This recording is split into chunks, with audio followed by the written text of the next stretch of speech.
What's going on, everybody? My name is C4. Welcome back to the channel, and today we're for a brand new Madden 25 realistic rebuild of the Cleveland Browns, where we have at minimum of 5, maximum of 10 seasons to seemingly do the impossible, and that is win a Super Bowl for the Cleveland Browns. I think you can make a legitimate argument. This is the most challenging rebuild. This is the worst roster in the NFL. It starts with Deshaun Watson, who it's a cancer. Everything about him is a cancer on our roster, okay? His salary cap is terrible. He's not a good player anymore. He's absolutely washed. You can't move on from his salary cap. And now because of what his contract has done and the assets that the Browns gave up to get him, like the rest, it set this team back, I don't know, 5 years, 6 years, 7 years, something disgusting like that. There's no quarterback on the roster that could succeed him. The only way you make this work with his contract is you have to have a cheap, very good quarterback. Those don't grow on trees. So we got to figure that out at the most important position. What else do we got? Well, you look at the offensive line, Jedrick Wills, question mark. Joe Bitonio's best football's behind him. He's 30 plus. Wyatt Teller's best football's behind him. He's 30 plus. He's already regressed. Jack Conklin, 29, soon to be 30, at his ceiling. Best football behind him. DeJuan Jones and Zach Zinter. They both had dev traits not too long ago from like a Madden perspective. Lost them. So even their young linemen don't have the upside anymore. David Njoku, really nice tight end. Oh, he's 29, 30. Like, he's at the tipping point of, like, if he might be fine, but he's not going to be here. He's not going to be still playing at this level by the time this roster is competitive again. Absolutely a potential trade candidate. You have one of my favorite players in the league. Just can't stay healthy, and now he's at that expiration date in Nick Chubb. When healthy, beast of a running back. But when he was playing last year, I don't know if he was 100% healthy. He didn't look great. He didn't look anything special. He didn't look better than Jerome Ford. And now you have a 29-year-old set to be a free agent that you probably can't pay. Probably should maybe do some goodwill. Maybe get some positive PR on this team for once and do the right thing. And, hey, let's get Nick Chubb back as long as the money makes sense. But from a rebuild standpoint, you probably have to move on from Nick Chubb. The only kind of nice piece here was the Jerry Jeudy trade from the Denver Broncos. He had a hell of a year. So we got 26, 84, star dev. Coming off 1,000+ yards, 4 touchdowns, finally showing shades of the very talented playmaker that we saw at Alabama. But that's it. This offense, you're looking at Bill, and even then, Jared, he's 26. It's not like it's a 22, 23-year-old that for like 100% will be here for the full 10 seasons if it takes a full 10 seasons, which this might very well do because it's quite the rebuild, quite the challenge that we have ahead of us. So even that, it's solid for the time being, but it's not an outstanding building block. So the offense could 100% look different in 4 years' time. Every single starter could be different. I don't think I've had a rebuild even remotely close to that so far. And then we had the news yesterday that Myles Garrett, maybe pound for pound the best player in the NFL, especially on the defensive side of the ball, wants a trade. Now, I think, and this is biased, I'm an Eagles fan, I think a lot of these guys, they're Myles Garrett's, your Max Crosby's, like these S-tier blue chip players that have just been burning their prime on bad, unserious football teams. You see Saquon Barkley, who was in the exact same boat on the New York Giants, goes to the Eagles, has opportunities he never would have had with the Giants. Now is a Super Bowl. He might win the Super Bowl. Not only might win the Super Bowl, he might go down if he gets like 40 more rushing yards, the most rushing yards ever in a complete NFL season. Ergo, especially if they can cap it off with a Super Bowl, fair to say the best running back season we've ever seen. That doesn't exist if Saquon Barkley keeps sticking around on a poverty franchise. And from a non-Eagles standpoint, Saquon Barkley being on the Eagles was outstanding for the NFL this year. If you have no tie to the Philadelphia Eagles or Giants, the plays and highlights that Saquon Barkley put up immensely improved the season this year. The reverse hurdle was nuts. The run touchdown in the snow game against the Rams where he smashed his head, that was nuts.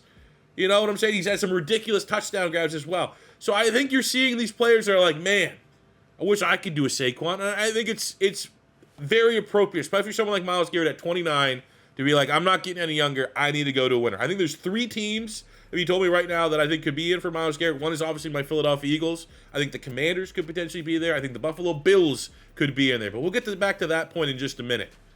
The rest of the defense doesn't get better. We have our best player wanting to put himself on the trade block.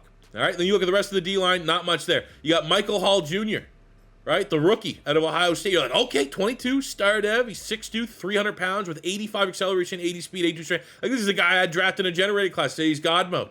Oh, he didn't play his rookie season? What happened? Oh, domestic violence case to miss most of his rookie season. Do the Browns just get the worst people ever? I know sometimes these guys get jammed up where the woman's lying and all that stuff. That's equally as bad. But right now, everything is seemingly going against him.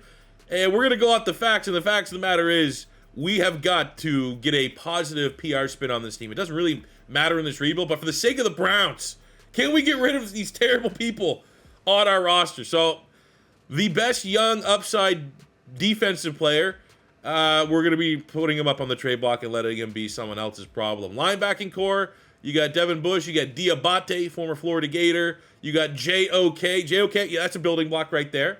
I think Grant Delpit finally kind of put it all together, was very, very talented coming out of LSU. There's another potential building piece. I can see Delpit and J.O.K. being here for a considerable amount of time. You got Newsome as well. I believe he has a contract coming up. With the lack of talent we have on the roster, we definitely need to consider kind of keeping the secondary together.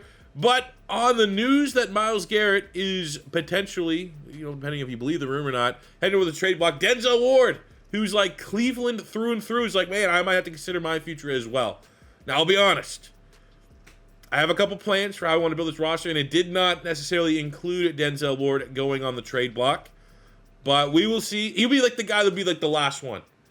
My plan this offseason is to keep Denzel Ward, but 28 years old, 29, 30.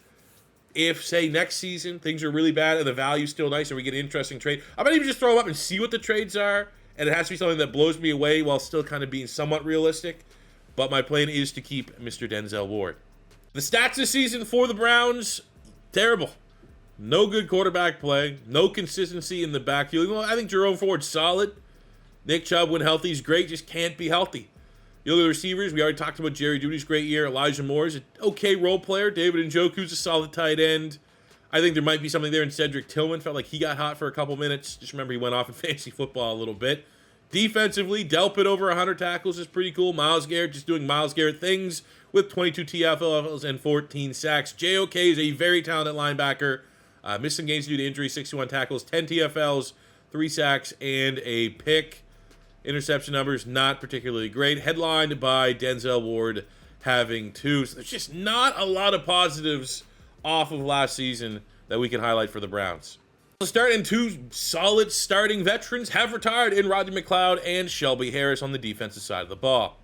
When it comes to contract negotiations, like even if I was like, you know what, let's do the right thing. Maybe Nick Chubb's value is going to suck. Maybe we pay him a little bit more for what he's meant to this Browns organization and get a little bit of a nice PR spin. I can't even afford him. Even if I want to do the right thing with the Chubb, I can't afford him. So I'm just going to have to spin it around the exact opposite way. Go sign with a contender. Go. I don't know where you're going to go. But go flutter your wings somewhere else and be great. We have Jedrick Wills, who I just think from a roster, maybe not in real life, but at least as far as Madden is concerned, I think there's still a solid enough player there that if he takes this contract, it's just one less thing we have to worry about. Elijah Moore, I wish there was some interest. I would bring him back. What is he looking for, $7 million? That's about $7 million a year. That's a little pricey. I think if he takes this contract, we'll take him on, but he wants more money, and we just can't really get in a bidding war. I think Devin Bush was solid this season. I think 3-year deal is not the end of the world if he wants to take it, but like all these guys went off this sinking ship known as the Cleveland Browns. So we're going to take our very limited salary cap into a free agent period. We might be able to get a guy or two, and at best they're probably going to be depth players. As you can see, there is just no getting out of Deshaun Watson's contract. This season, we're going to have to, this is going to be bigger than us making a Super Bowl for the first couple of years. It's like, there's going to be a time where at least the savings makes enough sense to make the cut versus the penalty. That ain't this year. Gross, man. Gross contract. So I'm going to make a trade, and I propose this as an Eagle fan. This is what I would pay as a Philadelphia Eagles fan for Myles Garrett. And I actually made this post out on X, and I got most people like, yeah, let's do it. And I got other people saying, like, there's no way we're paying that. So from a compensation point, I feel like it's fair. I think the Philadelphia Eagles, we got Milton Williams, who's actually out of contract. Philadelphia, in this scenario, signed him. I think we bring him to the Browns Jim Schwartz would utilize him as a D tackle. I think he'd be great for us as a D tackle. I think Philadelphia, 2 first-round picks. 2025 first-round pick, which is going to be 31 or 32. You have our 2026 first-round pick. I feel like the Browns are going to want the most picks because of affordability. First-round picks are expensive, but they're way less expensive than like all these hypothetical player-for-player trades. Like, oh, you're going to trade Myles Garrett, you want to get back another young pass rusher and all these different things. Browns are going to want cost control in this Myles Garrett. The best value cost control for Myles Garrett. I think more so than the Commanders, more so than the Bills, the Philadelphia Eagles are going to be willing to throw in those first-round picks because it's A, Howie Roseman's hyper-aggressive. B, I just think these picks are at worst going to be in the 20s, if not outright 30s. So for the Philadelphia Eagles, they've dominated drafting 2nd, 3rd, 4th round the last 4 years. We've got immense value in those rounds. Cuba DeJean last year was a 2nd round pick.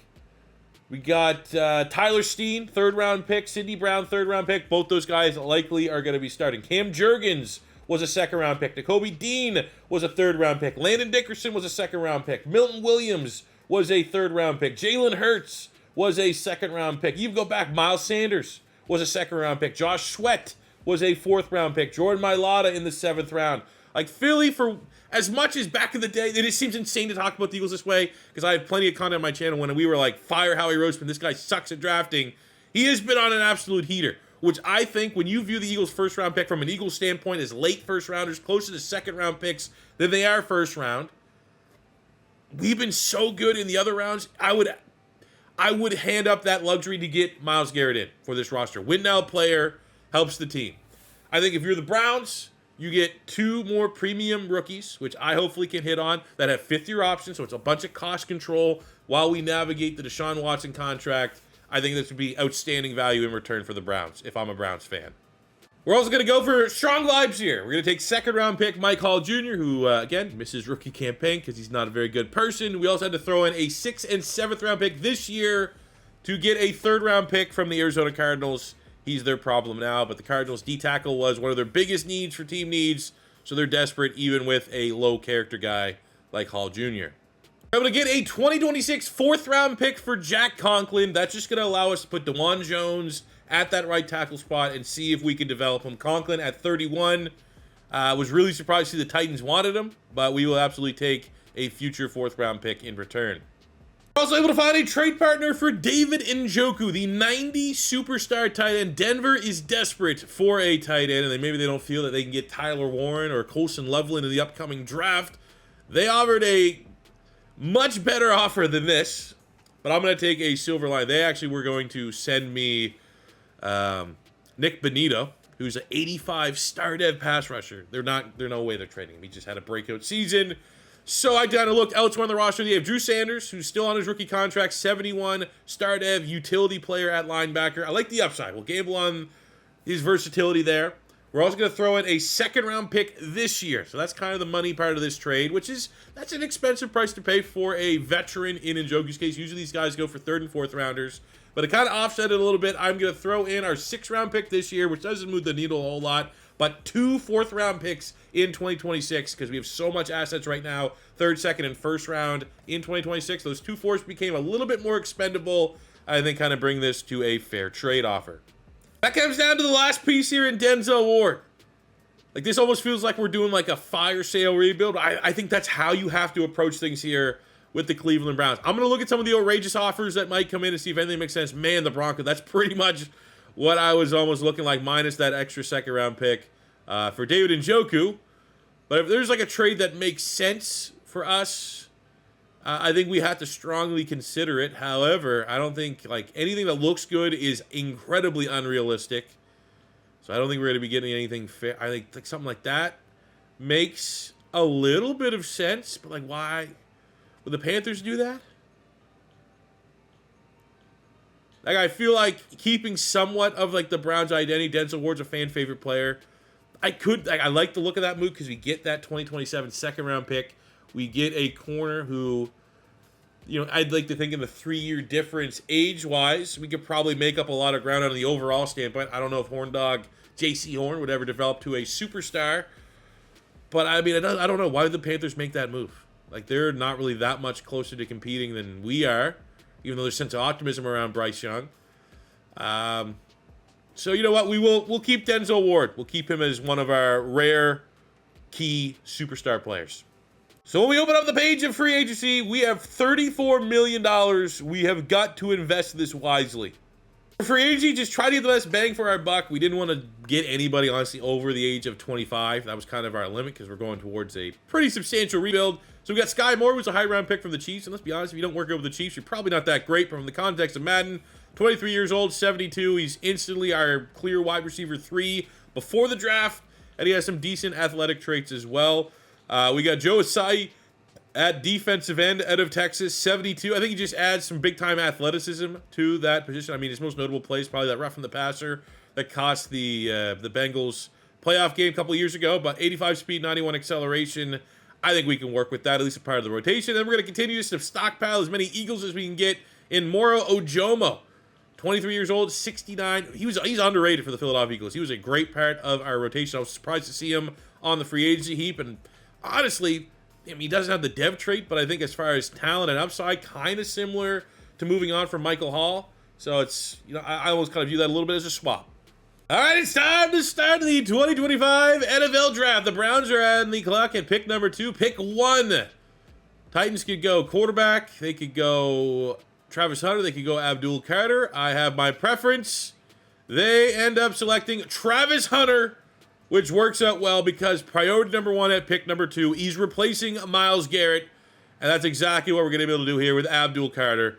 I think alongside with Travis Hunter, pretty much clear-cut the 2 blue-chip players, and you might even give the edge that Abdul Carter is the number 1 overall pound-for-pound player, which I currently hold that opinion, just because there is the question mark of like how and when you're going to utilize Travis Hunter, and that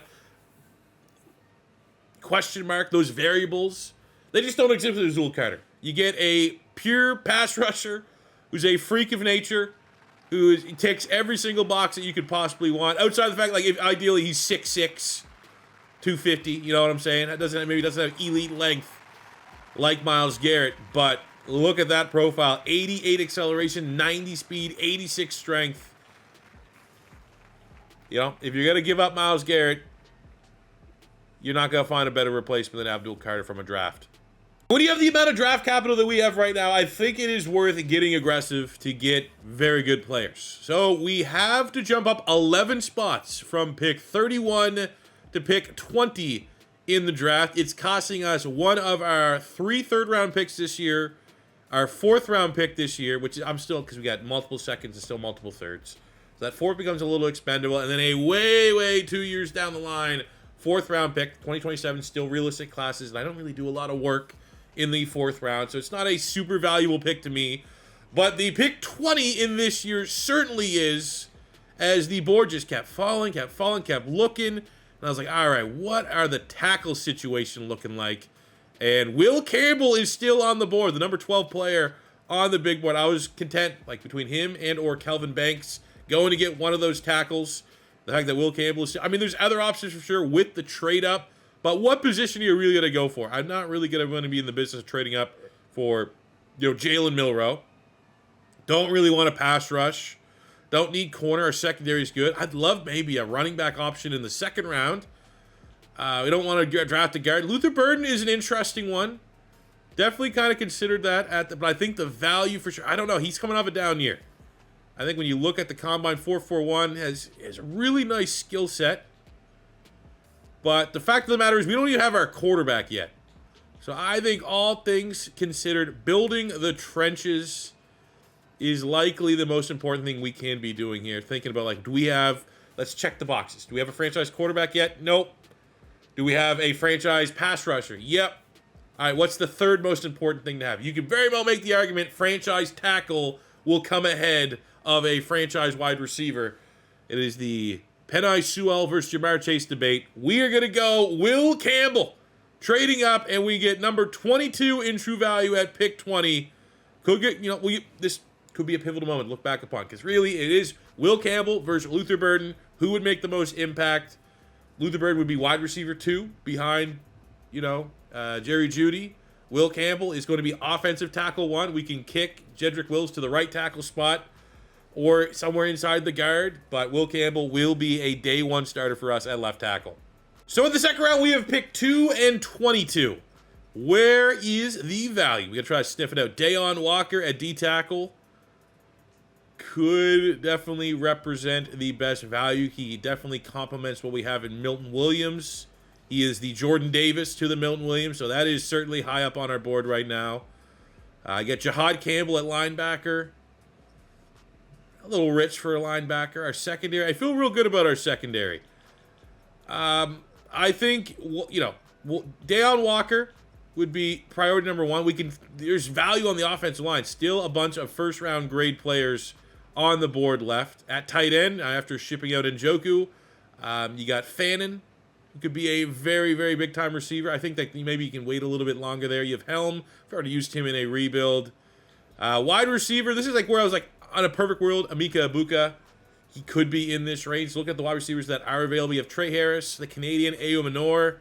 But, I don't really know if those guys there are going to be value and nice picks in the third round. I don't know about the top of the second round.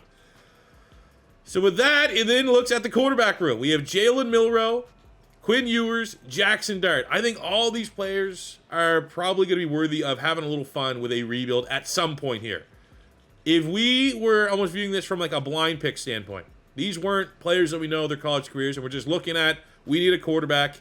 Jaxon Dart has 3 Bs and an A. Good throw power, elite strength, not much mobility. I do like Jaxon Dart.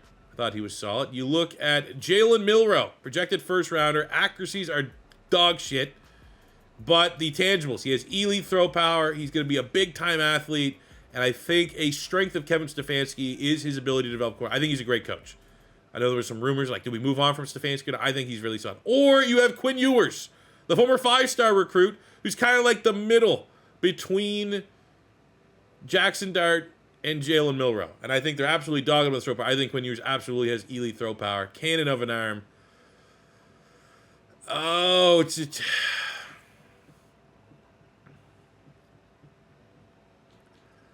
Dart has the most value right now.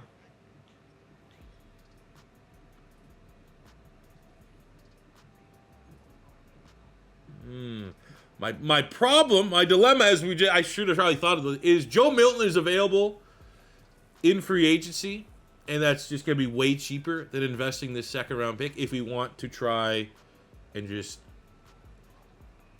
develop. Because Milroe sucks, dude.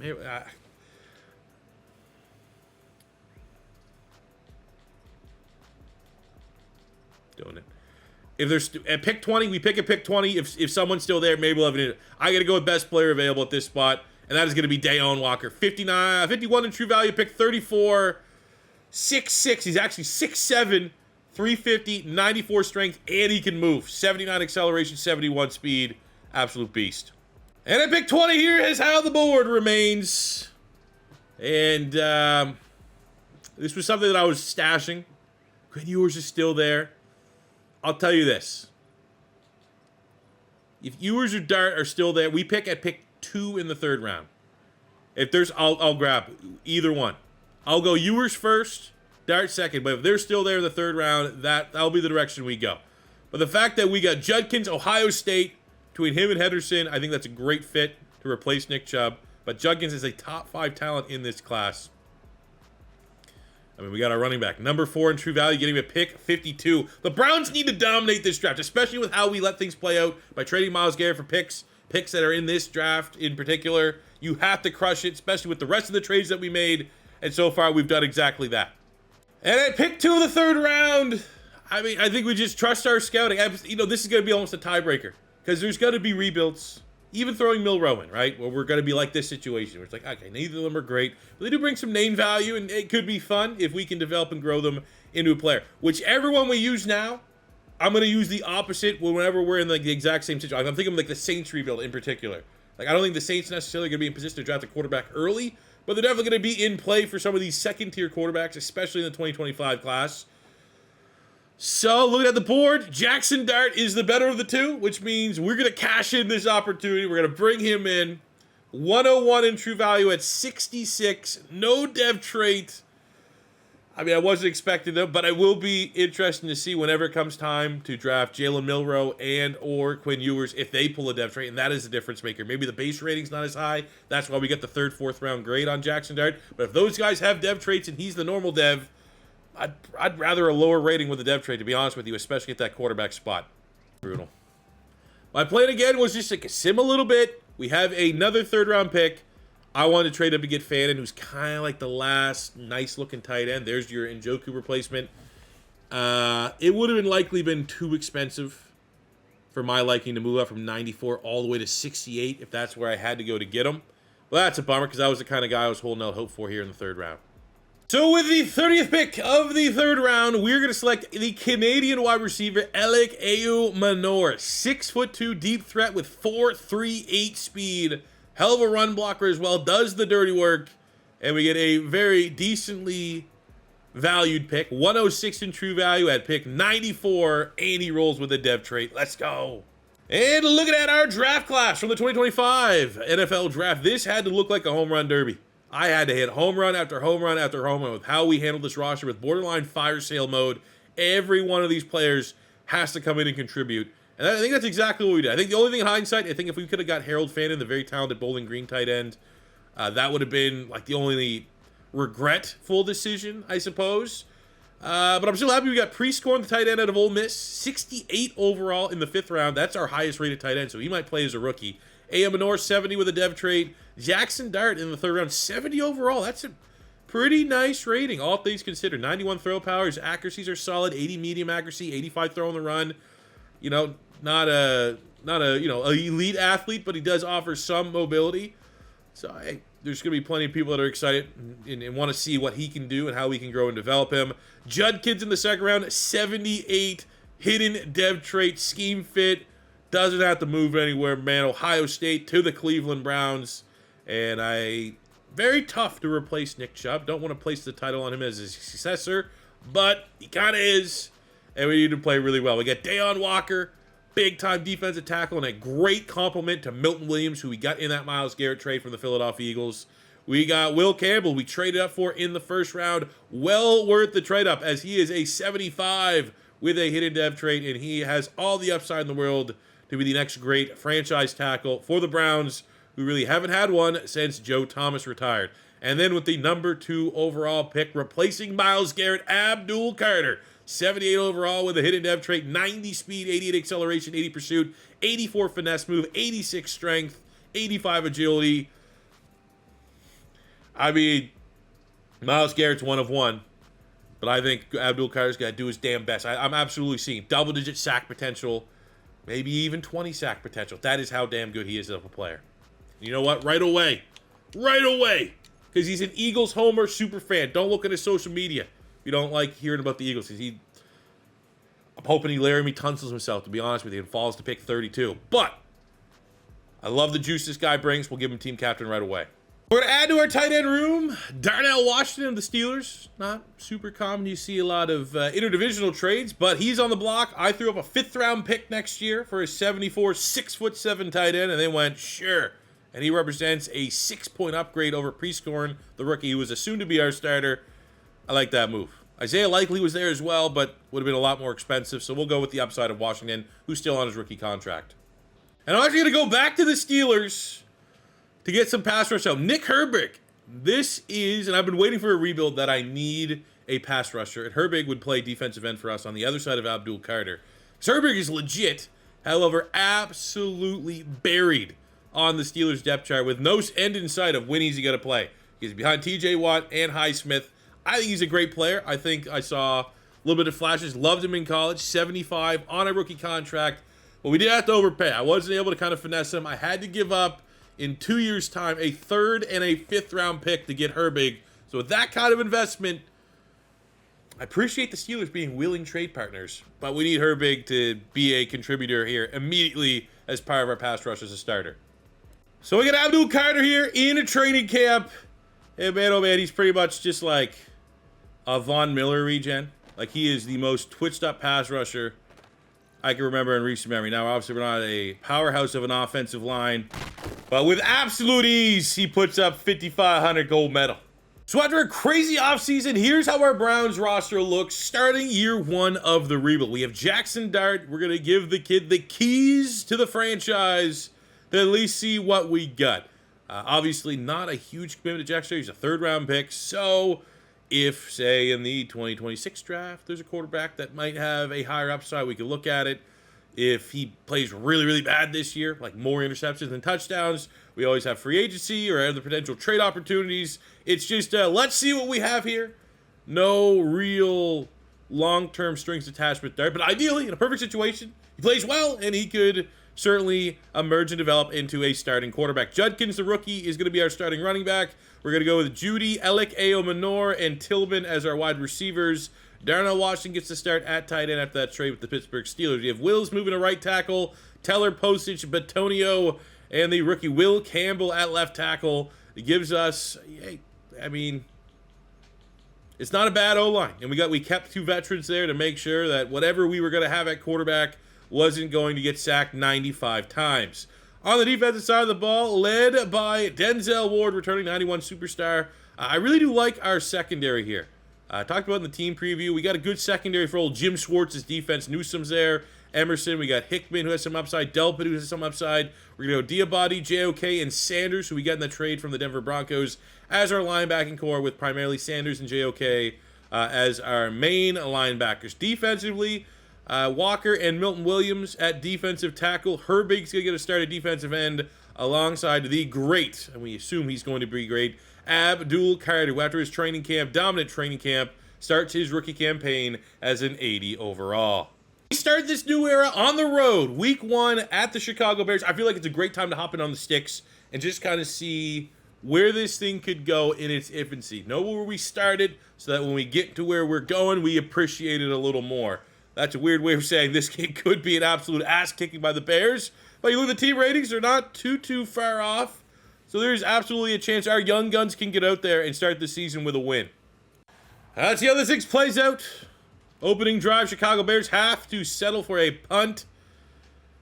And we also settle for a punt. We got a good third down here. Jaxon Dart in Chicago Bear territory. The weather is not the best, so we need to make sure we protect the football. Third down. Jerry Jeudy in the slot. Love to get this ball to him. We just go and move the chains. Darnell Washington, 6'7". Can't miss him.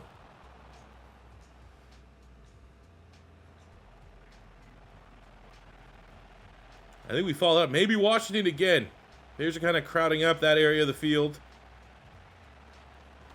Maybe we can... What the hell was that?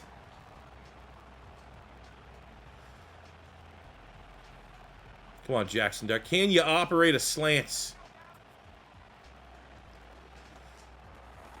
Well, he kind of can, but not into the end zone as Tillman makes the grab up to the 1. And let's see. Dart needs to wait a little bit for his first touchdown as a pro. But can Quinshon Judkins get his first touchdown as a pro? And he can. The Ohio State national champion winning running back opens his NFL account.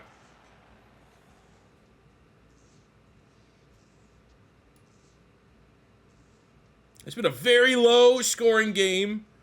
We have another opportunity here on third and manageable. Oh, it's not really manageable. It's pretty fair to say that's third and long. Third and 10. Screen pass. Judkins gets it out quick. Lineman bite on it. And he doesn't get the first down. Come on, rookie. We've got to go for this. Slant to Judy. Slant touchdown to Judy.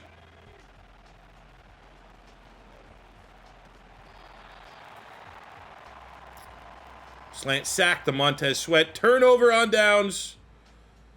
We'll let the CPUA look up. They can finish the drive off. 14-0. They're going for this on fourth down. Let's see if we can heat up Abdul Carter. Going up against Darnell Wright. Oh, we can't win. It's a weird grab on fourth down, but DJ Moore is a beast. And the Chicago Bears able to get their first score of this game late. Their defense is, at the end of the day, able to hold on. And the young guns here, Stefanski, who I think is a good enough coach that if he had like this roster in real life, I think they would absolutely overachieve. I think he's an outstanding coach. And he's able to get the dub. Low scoring wasn't the prettiest game. Weather conditions probably affected it. But in their debuts, Jaxon Dart protected the football where Caleb Williams did not. We got 57 yards and a touchdown from Judkins, 74 yards for the tight end. Washington leading the team. Did not expect that. Defensively, Abdul Carter, welcome to the NFL. 6 tackles at TFL, 2.5 sacks, sack and a half Herbig. The rookie Walker gets in on the board as well. Milton Williams with a half sack. An interception from Denzel Ward. Very happy with that performance. What a way to kick off this rebuild. After our season opening win, week 2, we unfortunately lose to the Patriots. Drake May doing Drake May things, but Drew Sanders, who we got in the trade for the Denver Broncos, gets a Defensive Player of the Week. Performance, 15 tackles and a sack. Week 3, we beat the Raiders, and look at the stat line from JOK. 6 tackles, a forced fumble, 2 fumble recoveries, 3 interceptions. What a talent. So coming out of our bye week here in week 11, we're at 4-5, which is already more wins than the Browns had last year. So we're ahead of schedule on that front. We have, because of our trades as well, at least a manageable salary cap situation. A lot of veterans, it's probably going to be time to let them go. I really wish, like in Batonio's case, I mean, we're probably not going to spend that money elsewhere. So what if we go 10 million and like 17.5 over 1 year? Probably go up to 18 and a half. Really don't want to have to replace everything on the offensive line. I think like Diabate here, interesting, like developmental player still. Dev trait. I know he transferred away from my Florida Gators, but I'd like to see if we can continue development, especially if he can kind of sneakily hold on to that star dev trait. Wyatt Teller, I think the same kind of vibes. Whoa, the controller died. Same kind of vibes as Batonio. I think there's a reason why, like when I was in Fire Samo, didn't want to get rid of everybody. And I think just kind of keeping, you know, a decent lineman that we can run into the ground ratings-wise. It's just one less position we have to worry about. So he needs a little bit more. I think it'll be worth locking him in for 2 more years. Even with regression, it won't be too shabby. Martin Emerson at 24 years old. I like to get him on a long-term extension. I think definitely a high ceiling, low to mid 80s, probably within the time frame of this contract. And if we can keep him, Newsome, and Ward together for a minute, I think that's going to be an absolute positive for this defense going forward. And the same goes with Newsome. As long as he wants to continue to be a part of this defense, we're going to give you a 5-year, $46 million, and we get that one across the line. I think we come back for both Wyatt Teller and Batonio. We'll keep tabs on Hickman, who is our current starting free safety. Be interested to see at the end of this year, does he go up dev trade? He's not developing like crazy, but if he does pop a star dev, there could be an affordable re-sign opportunity there as well. And we got a big upset over the Niners, 1 point, 22-21. I'll take that. They were 6-3. That is a staple first victory of the Jaxon Dart era. Every other game that we've won have been games that you realistically could expect the Browns to win. Like we beat the Raiders, we beat the Bears. All teams with not a crazy amount. And there we go. We can get both of our veteran guards back. It's a great week to be a Browns fan. And we did it again. Beat the Bengals. And we put up 43. This Browns team, man. I mean, 2 straight wins over teams that I was fully expecting an absolute L. Jaxon Dart goes toe-to-toe with Joe Burrow. We get big-time play at a Judkins, 12 touches. And it's, ooh, that is where Nick Chubb went, you bastard. Oh, what a prick. Jerry Jeudy played well. You love seeing that. Defensively, did we get after it? Not really, but, you know, that's a huge win, man. Back-to-back huge wins. We got momentum. So the end of year number 1, I mean, solid. All of our rankings, like nothing elite, but I'd say almost in every category, better than expected. Almost a top 10 offense, almost a top 10 defense. And I don't think most Browns would expect, after losing Myles Garrett, that you would have an almost top 10 defense. But that's exactly what but when you don't have every opportunity when you get rid of Myles Garrett to bring in an Abdul Carter. And that is exactly what we were able to do. Very tightly contested AFC North. And, I mean, the reality of the matter is we were very close to sneaking in the playoffs. There's a 3-way tie between the Colts, the Steelers, and the Browns for that final playoff spot. Be very interesting. Look at Judkins, the third leading rusher in the NFL. Hell yeah. Jaxon Dart, you know, for what he is, a third-round pick, 3,800 yards, anything over 30 touchdowns, I was going to consider a win. 14 picks, as expected. But that is, you know, a Kevin Stefanski, who is a quarterback whisperer type. That's why you got the head coaching job here. That's a hell of a job, man. We got at least enough here to be like, well, let's give Dart another year. I think that is a very reasonable take. Running the ball, 1,300 yards, 15 touchdowns for Judkins. Dart got some, even Jerome Ford getting involved with 8 touchdowns. So that's something good to keep an eye on, is that a RB2 does get utilized here in Cleveland. I don't think I'm ever going to pay an RB2, but drafting a running back earlier than later, they will offer some value to the offense. But Judkins, an absolute beast. On a receiving standpoint, Jerry Jeudy just barely goes over 1,000 yards, but anytime you get at least 1,000-yard receiver, I'm going to be pretty happy with it. 9 touchdowns as well. The rookie Ayomayor, just under 800 yards and 4 touchdowns. Good campaign for the rookie. 7-3 for Cedric Tillman. Not bad for a wide receiver 3. And Darnell Washington paying immediate dividends in that trade with the Pittsburgh Steelers. Goes from being Pat Fryermuth's backup and a blocking tight end to getting 76 catches, leading the team, 700 yards, and 8 touchdowns. He's on normal dev. That could be enough to get him up to a star dev, which would be great for his development. And even Judkins getting involved out of the backfield with almost 400 yards and 4 touchdowns. That's 1,700 yards.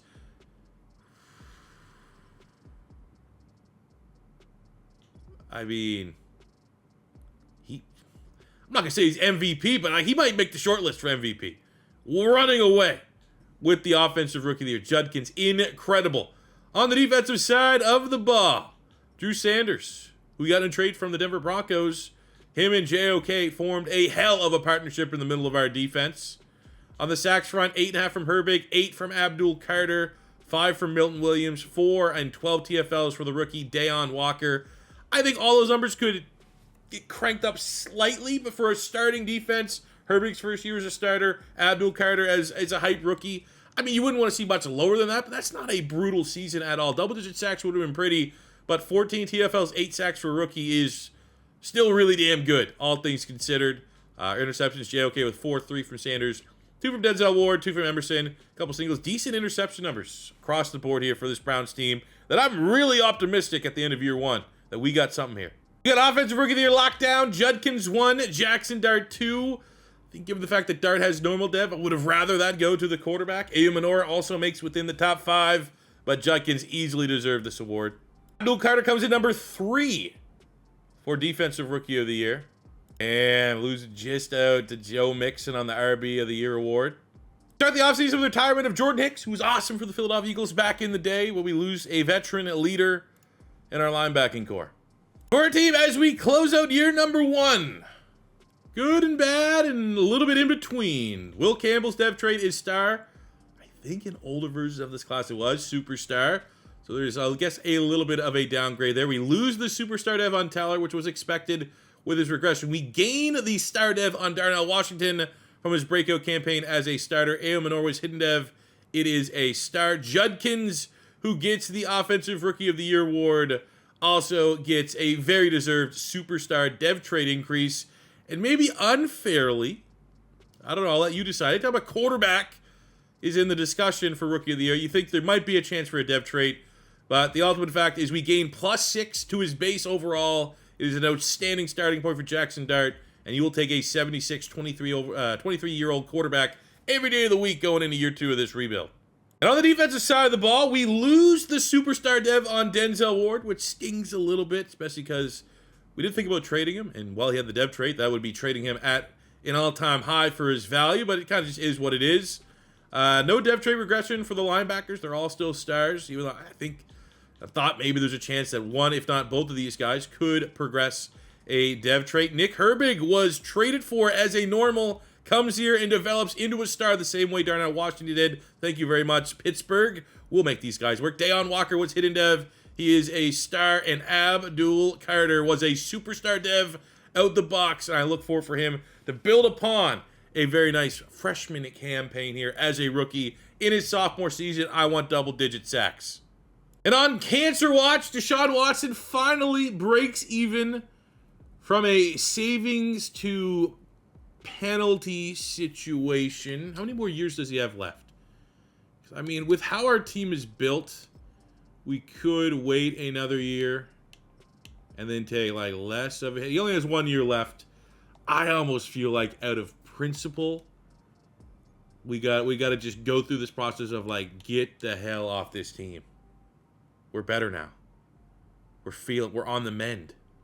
So even though we're eating a lot of dead cap, we still have almost $100 million of salary cap. And this is actually one of the better free agency roles I've seen in a minute.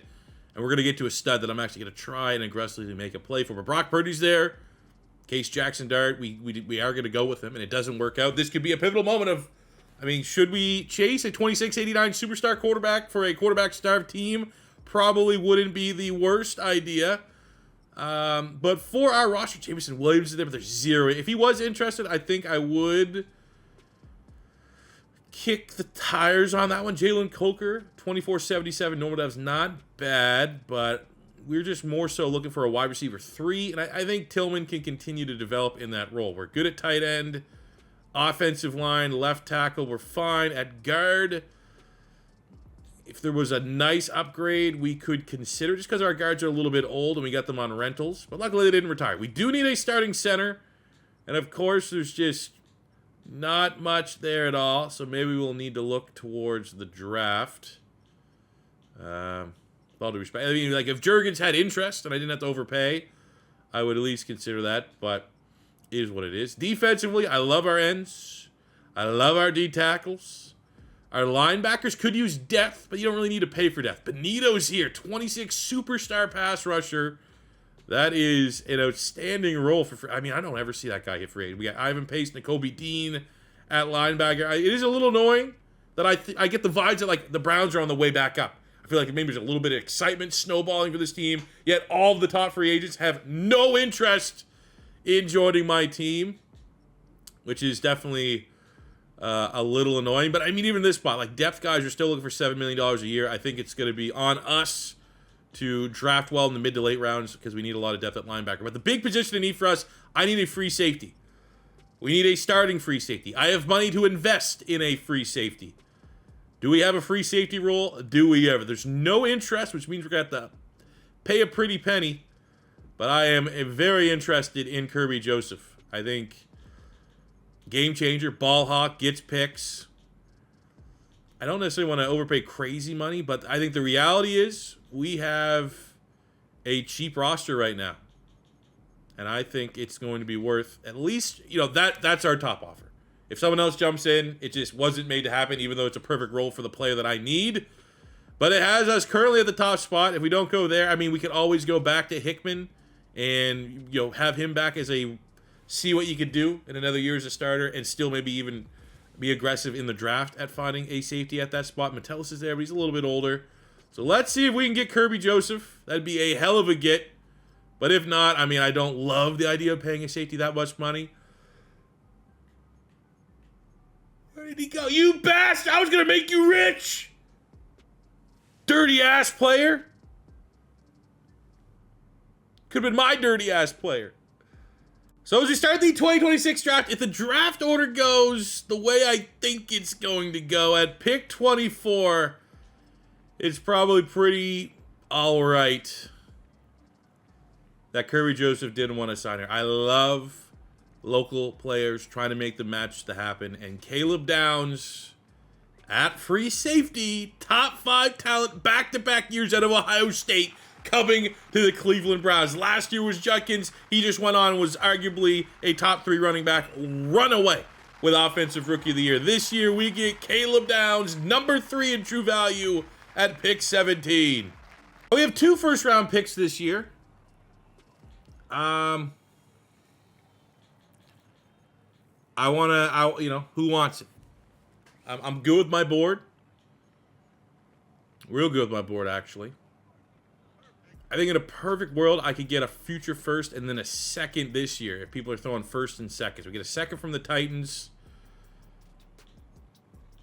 We get a second from the Seahawks as well as a future second. We get a first. Now, 2028 first. That is kicking that can way down the road, but that is our first Madden generated class. Could do a lot of damage with that pick. We also got that from... Whoa.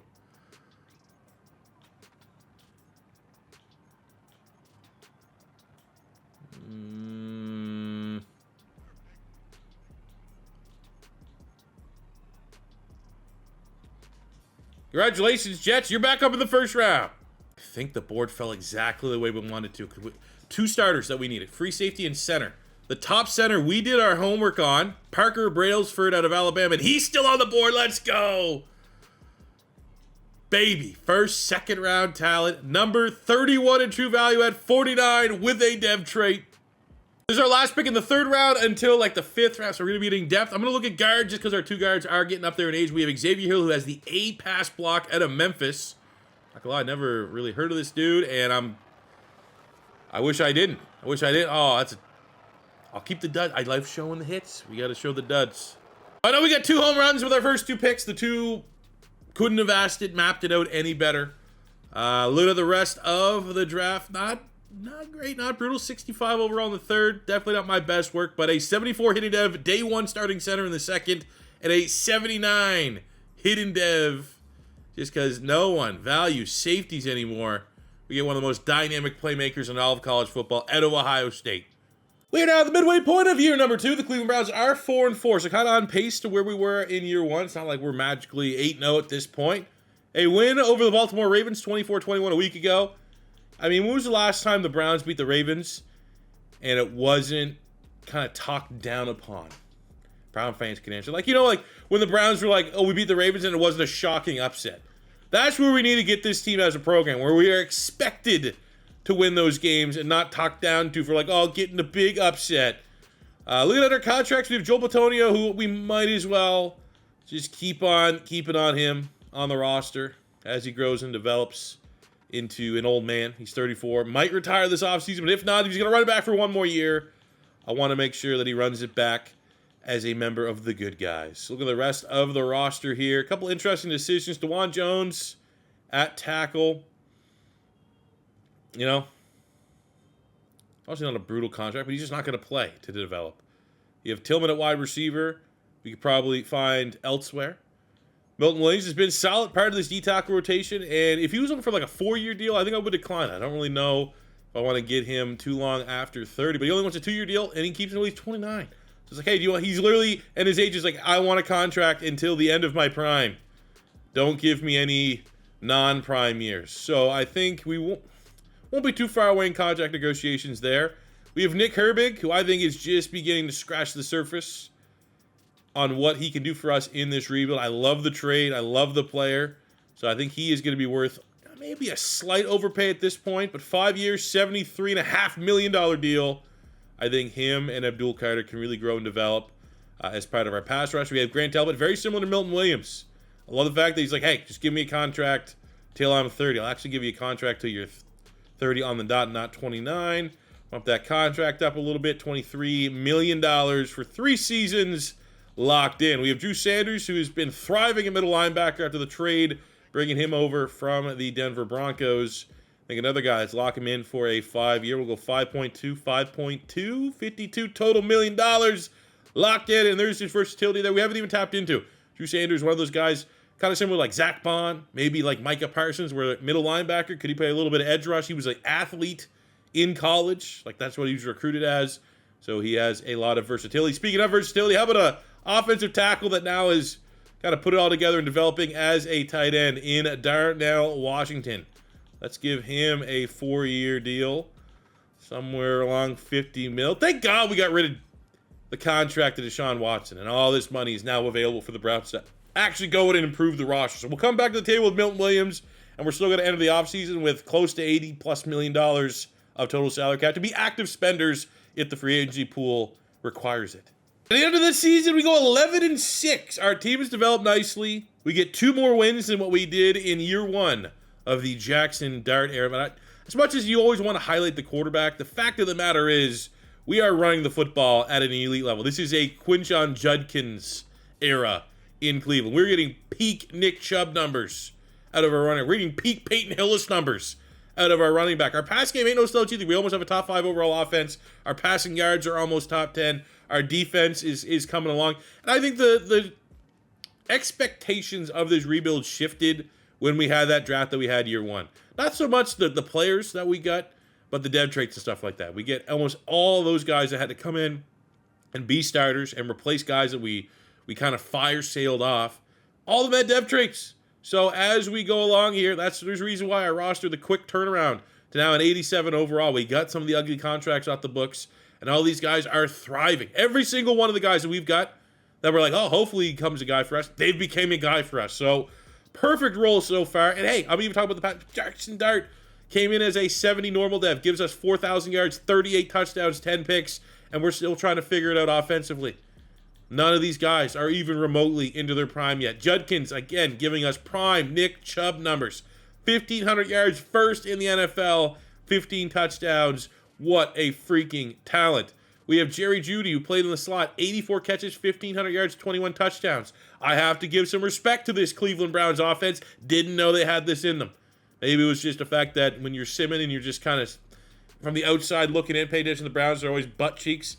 You know, Deshaun Watson and Jameis Winston, whoever their quarterback is, there is still a level of talent that needs to be a part of a sim offense to operate as well as this one is. And Jaxon Dart is like comparing apples to oranges to, unfortunately, Jameis Winston and Deshaun Watson. But Judy's killing it. 900 yards, 6 touchdowns from A.M. Manor. Tillman was all right. Washington, who led the team in receptions last year. A little bit of a regression there. Another player that we gave like a nice contract to that it's annoying when you pay a guy and they don't have as good of a year as they had the year prior. That is honestly the same here with Herbig. We gave him $52.5 million, 13 TFLs, 4.5 sacks. Not bad, but those are like not bad if you're like a rotational guy or you had an injury.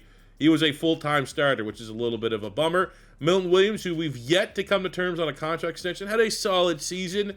Deion Walker broke out a little bit. 6'6" to 350, and he's given us 61 tackles, 10 TFLs, 5.5 sacks. You like to see that. And for Abdul Carter, we're, maybe not the explosion of production we would have wanted to see from freshman to sophomore campaigns, but 18 TFLs and 10 sacks is definitely acceptable. Our interception numbers are okay, not the best. Jerry Jeudy ends up winning Offensive Player of the Year. Good for him. Love seeing that. Wow. Most yards, huh? Still can't give it to us. But Jeudy gets Wide Receiver of the Year. Just to highlight what we're using, if you want to go out, Stefanski. I trust Stefanski.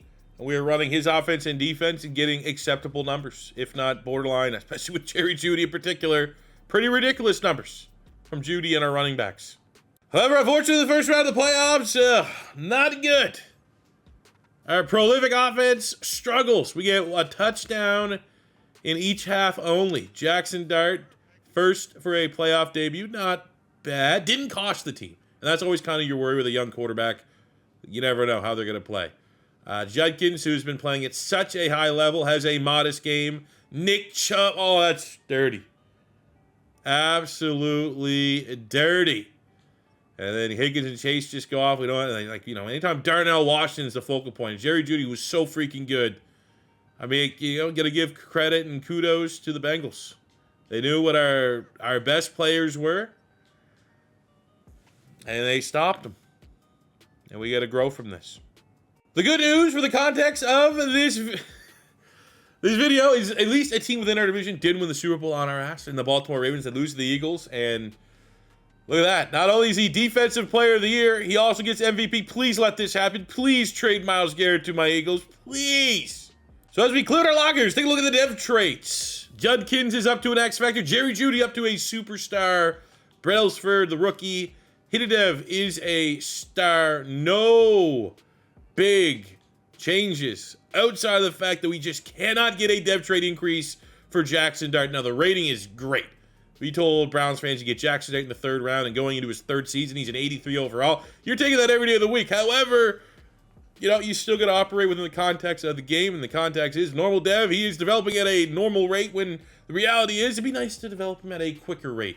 So we are currently still, got to figure out a way to position him better to probably score. I mean, the output, I don't know what more we need to do to at least get a star, but On the laundry list of what to complain about in this rebuild, the development of our first 2 rookie classes is not one at all, especially when you have maybe now the best running back in the NFL just hungrier than ever to go and dominate next season. On the defensive side of the ball, for the dev traits, what do we got? Abdul Carter up to an X factor. He's playing well enough. That is everything we need to be. Yes, we get to sit here and just watch Myles Garrett get MVP and win a Super Bowl. But his replacement is developing very, very nicely. I do not have a single complaint there. And I mean, for the production of everyone else, I still think our linebackers are maybe getting shafted a little bit on the dev traits. But the fact that Caleb Downs is a superstar, to pair that with Abdul Carter, the future is bright for this Browns defense. However, after re-signing for 1 more year, he thought twice about it, and Joel Bitonio retires after 13 seasons. So that is a very, very tough player to replace, and we're going to have to try to do it this offseason. So to start the offseason, Milton Williams has kind of changed his contract demands. He wants a 1-year, $20 million deal. We have so much salary cap. Like, ideally and usually, I'd go no. But I think we at least come with a competitive offer. 2-year, 46. Not good enough. We go our separate ways. So for our team needs going into the offseason, we need a guard to replace Joel Bitonio. Very, very rare that you can get a guard role in free agency. So that's rather unfortunate. We also need to consider a defensive tackle to replace Milton Williams. Milton Williams looks probably like the best available if you're looking more so long-term. It's Vita Vea at 32. And unless there's like a big defensive end that, like, schematically, I mean, you do have Leonard Williams, but again, it's just more so veterans. You know, we are going to have to kill the draft. Find a guard and D-tackle in the draft. Ideally, 1st and 2nd round. So take a look at the prospects in the 2027 draft. This is our final draft of realistic players. I focus scouted and positional scouted interior linemen. And unfortunately, I mean, Shrouth here out of Notre Dame would be decent in the 2nd round. The likelihood that he'd be available to us in the 2nd round, not particularly great. At right guard, we have Anthony Knapp out of Notre Dame, who's a legit 1st-round talent. Has the A pass blocking and everything. He would actually be an outstanding pick. And the rare, like, you know, you can live with that, getting a guard in the 1st round, which is pretty much a full pop pick. Looking at the defensive tackles. Well, it's not a particularly great class for a defensive tackle. Enough so that, like, I might have to just punt at that position and really hope that that guard's going to be available. And going off of the final mock draft for 2027, we have Jeremiah Smith, Arch Manning, Ryan Williams. You know, all the familiar faces going top 10 in this year's class. For who is going to fall? Can we at least get our guard picks? I don't think I could. Okay. I was like, I don't think in good conscience, I could trade up and give up further assets to get a guard. But the fact that Nat might fall to us at pick 23, that would be an outstanding situation. Hopefully we don't get screwed. At pick 23, I think everything is held true.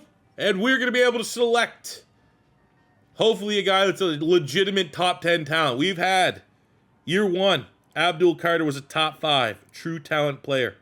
Same with Judkins. Year 2, we get Caleb Downs, who's a top 5 true talent player. Now, in year 3, and these draft classes are infinitely more difficult than when we go to next year, and it's the Madden generated classes. If we can continue our just dominance, and we get another top 10 true value, Anthony Knapp, number 8 in true value at pick 23. He is going to be plug and play, a day 1 starter for us at left guard as our Joel Bitonio successor.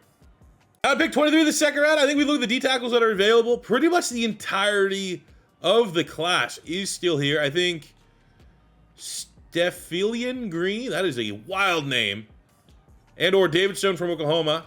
They look pretty interesting. Stone has B tackle, C finesse, B power move. So he's pretty solid across the board. You have the D play rec here on Green, but he has pretty much the inverse of all these stats. Maybe we go with who has the best combine.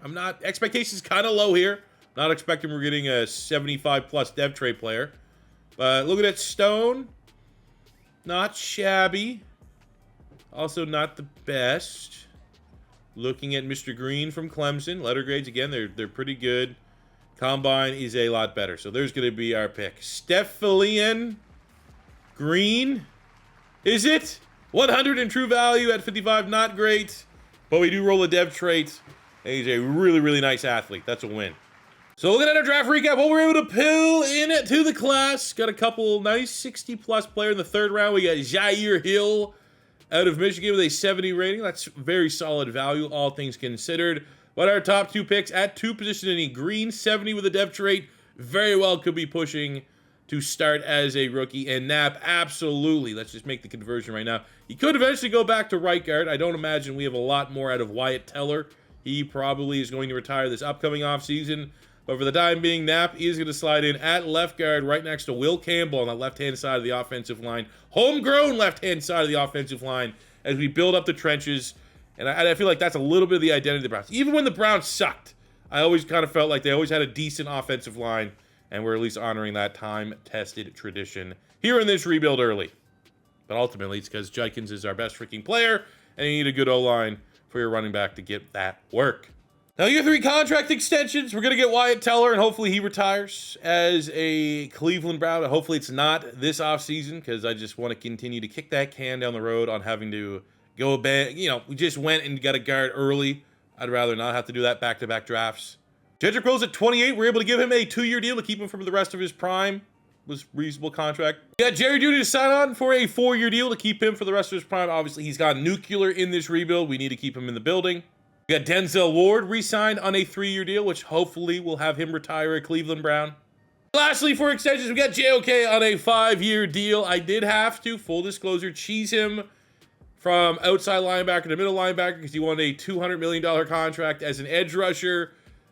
You, sir, an off-ball linebacker, so we got him signed on a 5-year, $65 million deal as a off-ball linebacker, which is what position he plays.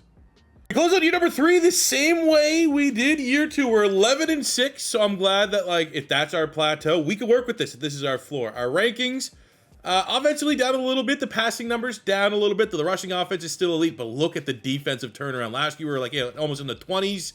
This year, number 1 defense, number 2 against the pass, almost top 10 against the run. Unfortunately, unlike last year, we do not win the division as the Bengals are on top after a 13-4 season. Judkins, number 2 running back. Jaxon Dart, solid, 3,600 yards, 34 touchdowns. And this is all he's ever going to be, especially because we've yet to really get a dev trait increase, and I don't think this season is going to give him one either. We can work with that because of how good our run game is. Judkins, 1,400 yards, 13 touchdowns. Love to see it. Jerry Jeudy over 1,000 yards, 15 touchdowns, 7-10 from Darnell Washington. A.M. North, 7-6. No complaints. Defensively, JOK killed it. Our sacks, 11 sacks from Abdul Carter. Dayon Walker, 8 sacks, 5.5 from Herbig. I will say now in hindsight, I wish Herbig playing a little bit better because I paid him. Maybe it's a little bit of like trying to justify the trade. He's developing nicely, you know? Like if you look at a $52 million, 25-82 startup, that makes sense. It's in line with his talent. However, his production might not be in line with his talent or contract. So I hope that can turn around. We can find a way to get our 2 pass rushers to play at a little bit better level. Love seeing Denzel Ward after getting a new contract extension to hopefully retire a Cleveland Brown, lead the team with 4 picks. Fortunately for the Browns, we had no award winners. We are just strictly focused on being the best team we possibly can and getting our first playoff win of the rebuild. After being 1-done last year, we have a tough role here against Josh Allen and the Buffalo Bills, who are also very balanced offensively and defensively. Oh, baby. Cleveland Browns get a win 21-10 with JOK getting a Defensive Player of the Week performance, 8 tackles, and a huge interception on Josh Allen. But it gets no easier. We got the final boss in the divisional round. At least you get the, this should be an indicator. Do we deserve to go on a run or not? Oh, let's go. Suck it. Oh, beautiful. That is, nothing gets my rocks off more than when you can beat the Chiefs in the sim. It's honestly as good as winning a Super Bowl. Especially with where our team's at. Our team's, like, we're ascending, but we're far from the peak. We're on our way up. If we are on Price is Right, we're still yodeling. We're not the top yet. We're yodeling. And we can still take it to the Kansas City Chiefs. That's a big dub, man. Judkins over 100 yards. 2 touchdowns from the Canadian. Defensively, what do we got? Oh my God, the rookie, Stefylan Green. I'm probably going to pronounce that every time differently. That is a bizarre first. Green is we're going to go with Green. He's a beast. Great compliment to Walker Diabate, former Gator, getting some play. Outstanding. Offense, defense, special teams, all dominated to beat the Chiefs. That's what you got to do to beat them. With that, we are now in the championship game against the 1 seed, the top team in the NFL, the team that took away our divisional championship run. It is the Bengals, who are very good. We will show them enough respect to upgrade our players to make sure we put the best possible team out there on offense, and it is actually the rookie Knapp, who's done an outstanding job. He's, what was that, 85 at the end of his rookie campaign? Is insane. He's already a higher rating than Joel Bitonio. And with the Super Bowl on the line. Ah! Cinderella run! Let's go, baby! The Browns are in the Super Bowl. We don't even have to play the Eagles or Cowboys. Green Bay's probably, on that short list. We know how powerful the Green Bay Packers playbook is. But, oh, my God, look at that. Neither quarterback played their best game. But when push comes to shove, we're like, we're going to run the football. You can't stop Judkins. We got a 6'7" tight end. You don't have anyone that can match up. We got not great defensive play, but Denzel Ward, the vet. We have the savvy veterans mixed with the young buck studs. Wow. I'd love to be playing with House. I'm going to be honest with you. I'm going to be honest. Peeling behind the curtain, okay? This week, I dropped my hardest my most difficult rebuild. Pause. Caught myself there. It was 4-hour plus Chicago Bear rebuild. Loved it. Had fun with it. Loved the feedback. Loved the reception from you guys. Clearly, it's a series we need to continue to do. But while that rebuild took me 3 days, and during that 3 days is when Myles Garrett trade rumors came out, and I was like, oh, well, now I got to rebuild the Browns. Want to rebuild the Browns. What's that going to look like if a Myles Garrett trade happens? What if he goes to the Eagles? Yada, yada, yada. But I'll be honest. If we can get I thought this rebuild was going to be very long, very difficult. It was going to take us, honestly, in my mind, I was like 8 years. It's probably going to take us 7-8 years, which is good because we've been on a streak of rebuilds that I can usually get out of 5. But there's also a reason why historically rebuilds on Madden have been 5 years because of the way the XP and dev traits and all that stuff work. Usually, if you're doing a good job, 5 years is really all it takes. And that's why it's the money spot. But I will say, there was the element of like, well, maybe this round one's going to be a little bit longer, and that's going to be a different video, a little bit different perspective, a little bit more of a challenge.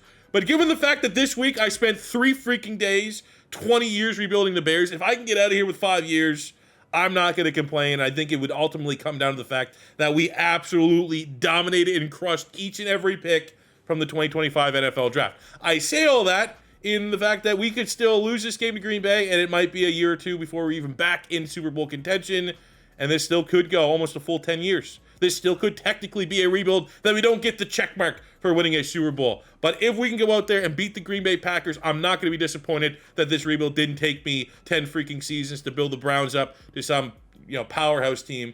Because let's just get out of here, man. Let's get out of here so I can focus on the Eagles in the Super Bowl on Sunday.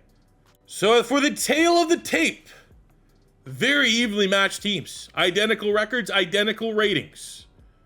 We will give the advantage to the Green Bay Packers offense, advantage to the Cleveland Browns defense. This is going to be a very interesting Super Bowl that could go either way. It's a pick'em.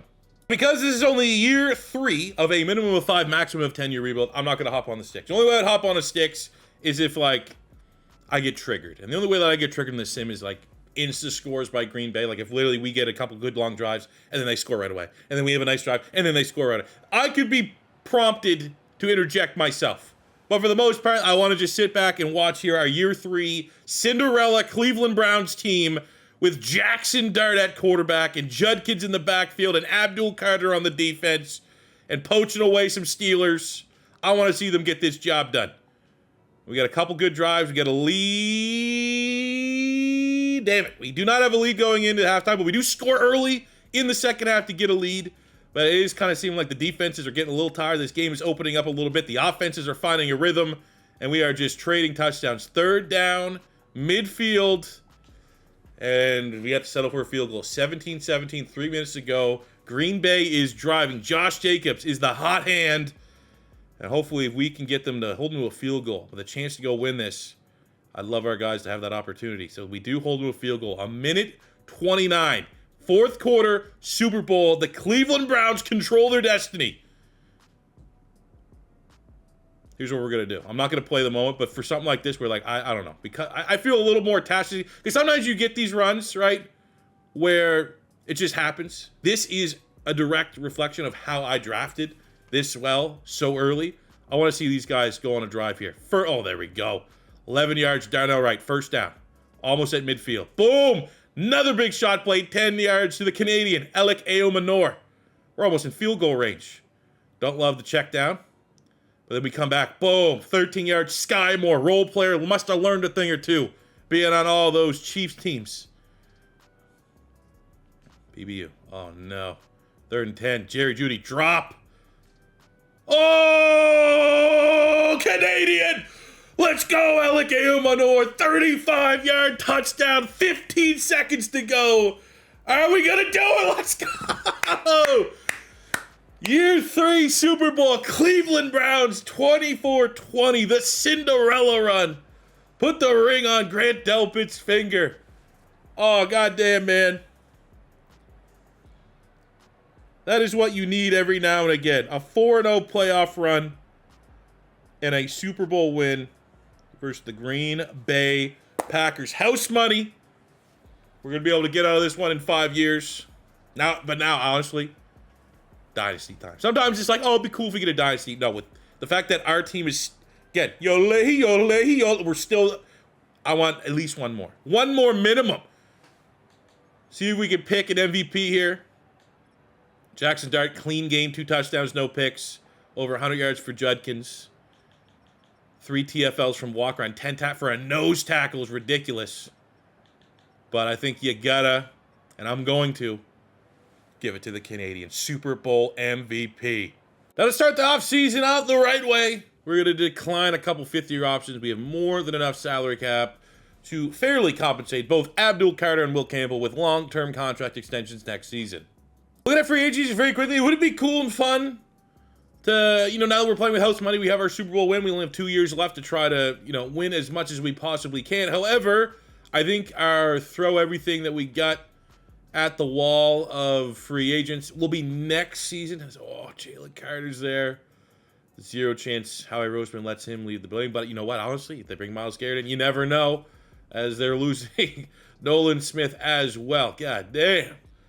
But point being, we are going to have to pay Jaxon Dart. As the Eagles just straight up didn't re-sign anybody. But we're going to have to bring Jaxon Dart, Abdul Carter, Campbell. Like, there's, you look right now on top of the thing, $134 million. That's going to get spent very, very quickly. So I think we don't, even though this is an outstanding class, I think we don't spend so that we can make sure we retain the players that were a pivotal part of us winning the Super Bowl and going on this Cinderella run this year. And then hopefully next year there is players adjacent to the level of Jahmyr Gibbs, Jalen Carter, Campbell, Cooper DeJean, Nate Wiggins, etc., etc.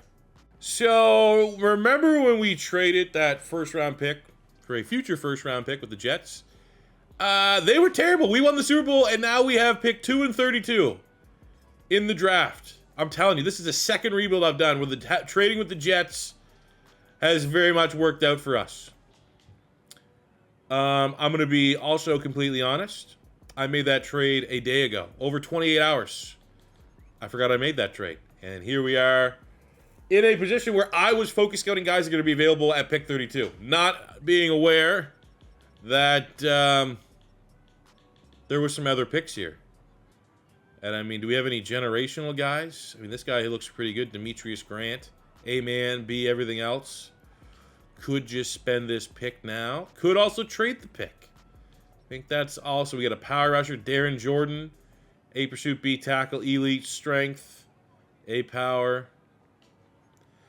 It'd be cool to have like a generational guy up here. Fact of the matter is, for my team needs, I need a third wide receiver. And I'm looking at McCree. He was a guy that I honed in just because, hey, guess what? He ran a 4.24. So he's probably going to be pretty good. But he'd be available at pick 32, I think. Maybe. I need guard. Because Wyatt Teller's not getting any younger. And I fully scouted Tevin Humphrey, first-round guard. He's a legit talent.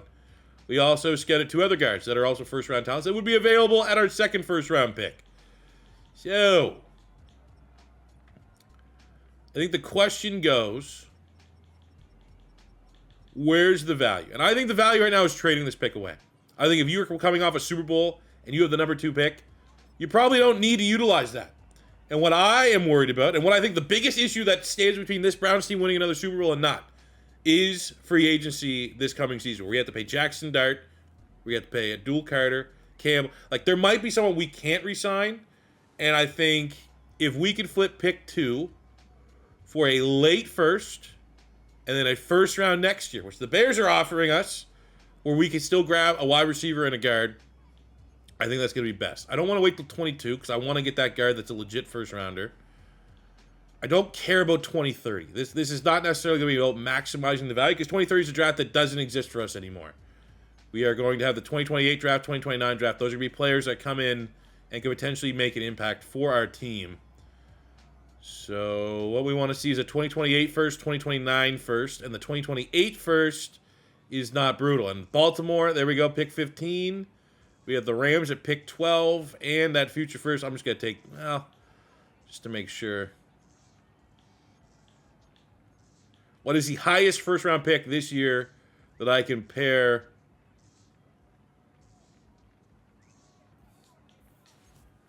Thank you.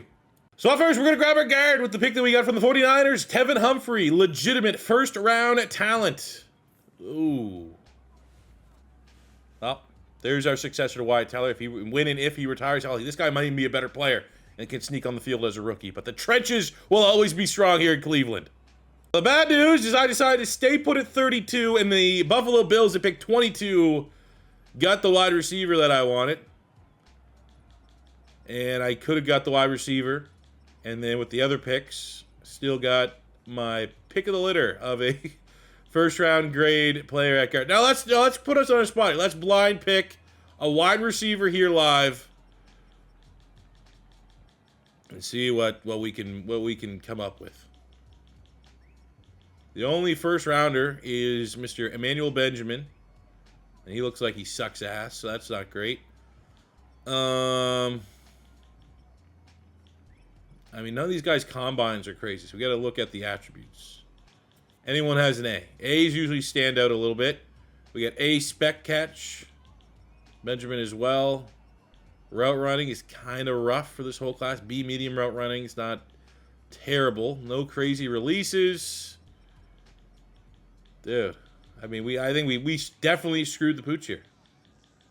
I guess just trust that the first rounder is going to be solid. But complete blind pick, 48 true value at 32. I mean, that's what happens. We screwed that up. Super Bowl success, it screwed us up. We got some depth, solid hits later. Ramsey at corner, 72. We got a 70 wide receiver. Benjamin, I mean, for a blind pick, 74 normal. Not the end of the world, considering I have, and it's somewhat common to get below 70 overall first-round projected players, which he could have been, and that's what you ask for when you are blind picking. Tevin Humphrey, top 10 pick at guard. Very faux pas, but that's the luxury that you get when you're a Super Bowl champion.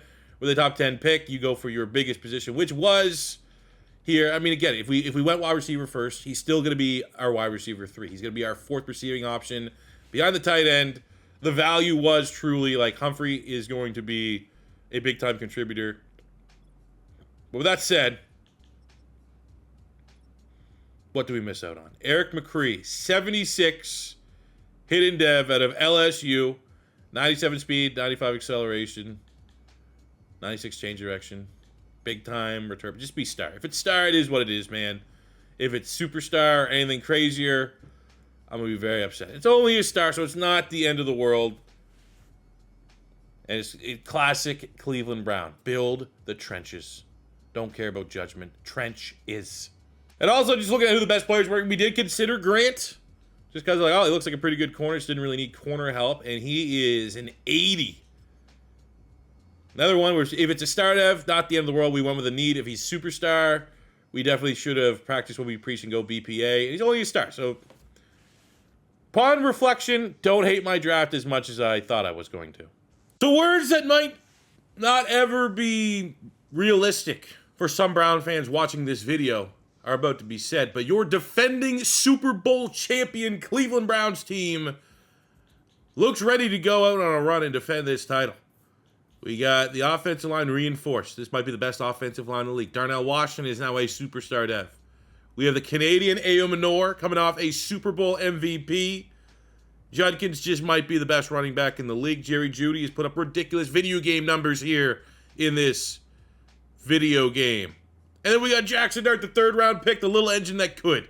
The defense. Who needs Myles Garrett? We got Abdul Carter.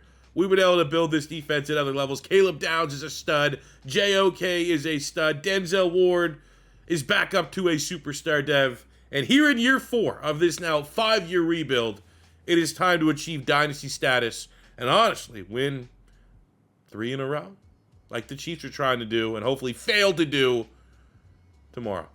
We're here very early in year number 4, 1-1. Lost the goddamn Steelers, beat the playoff contender-worthy Chargers. So it's, we're still feeling it out. But because we have so much money that needs to get passed around, we need to get to these contracts right away. This is why free agency hasn't been a thing. Because, and we got Wyatt Teller's replacement, so we're good there. We knew we have to pay $600 billion in contracts. Well, he's in the thumbnail, so we got to start here with Abdul Carter. 6 years, $242 million. $245, could probably get that one. Judkins has literally been our best player. 4-year, $53, locked in. We got, we got to go Jaxon Dart. 5 for $203. Oh, Jesus Christ. We should be able to get that down. Walker's been so freaking good on the defense. Will anyone give us a break?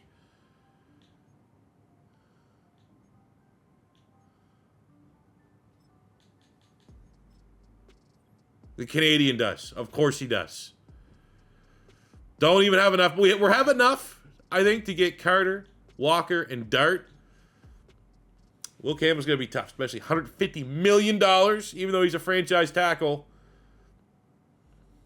I don't know if we can make that happen. Maybe we can, maybe we can't. We'll see. That will likely have to be something off-season related. Abdul Carter's an extra drop. $246 million over 5 seasons.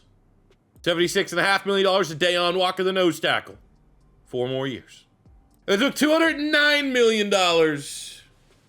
But the third-round pick out of Ole Miss is now a very rich man and hopefully can lead us and win us another Super Bowl. So I'm starting to think 11-6 is what this Browns team is. 3rd straight year, that being our record. We'll get to who we're playing as we look to defend our Super Bowl crown. We can't even win the freaking division. Ravens go 14-3, the 1 seed. Mahomes goes for 50 touchdowns because of course he does. Jaxon Dart solid. Is Jaxon Dart a $200 million quarterback? He's probably in the same way that Jalen Hurts is apparently. Just wins games. You got to pay for that. Judkins, not happy that we pay him in the first year after paying our running back, which is kind of faux pas, depending on how you want to build your roster. He has his worst year in the league. Keep tabs on that. We have no 1,000-yard receiver, so like everybody has regressed on the offense. On the defense, it's like, oh, cool. Everybody. Dayon Walker, good for you. But you got paid, not great. Green was solid. Herbig was never really justified his contract. Man, weird. But we are the defending champs. It is not the Kansas City Chiefs. We beat them last year. This is a revenge game for them, but we're gonna be their kryptonite.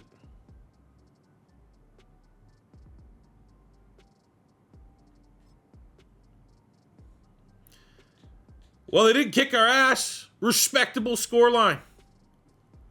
21-14. I mean, there you go. That's the tiebreaker right there. Kenyatta Jackson. Profanity Jackson with 2 sacks. Tyleek Williams with 2 sacks. At Ohio State, if we just only drafted Ohio State players here for the Browns, these guys would be on our team and maybe we would have won. But being one and done, trying to defend your Super Bowl crown, even though it was against the Chiefs, still is kind of wet fart sound effect. The Eagles win another Super Bowl. At least it wasn't Myles Garrett winning an MVP.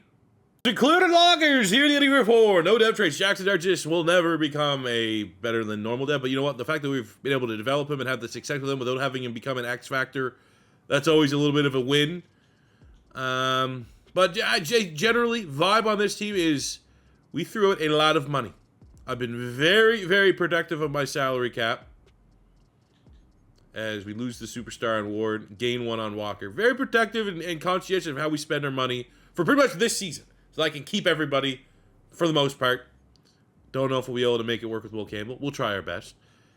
But we threw a lot of money around to keep this team together, keep the synergy together, keep the Super Bowl vibes together, and then everyone just goes out and has a mid-season and or the worst year they've had of this rebuild.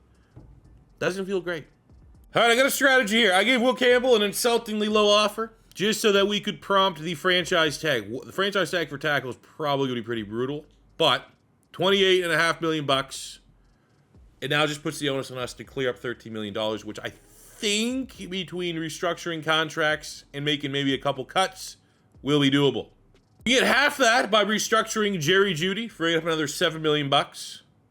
We got $4 million bucks from Nick Herbig. And we won't even peek at free agency because just like that, we're in the green. My job is done. We have 2 first-round picks. Let's go kill it.